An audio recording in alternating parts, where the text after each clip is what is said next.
This is DOOGEE X97 Pro, and today I would like to demonstrate how you can connect this device to VPN. So to start, we will need to download and install the free third-party app called TurboVPN. So launch the Play Store app, find the TurboVPN app page, and initiate its installation. So once the app is ready, you can go ahead and launch it. Then tap at the green continue button.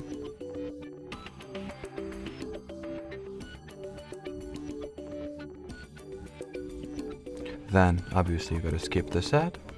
And in order to connect this phone to VPN, tap at the caret icon over there. Then confirm the connection request and let the rabbit do its magic. So right now, as you can see, we are connected to VPN, and while at it, you can reconnect yourself to some to alternative server, country, or even the city. So let's say I'll reconnect myself to Frankfurt in Germany. And if you would like to disconnect from VPN, on the other hand, simply tap at this cross icon over here, choose the disconnect option, and that will be it. So thanks for watching, thanks for your attention, and bye-bye.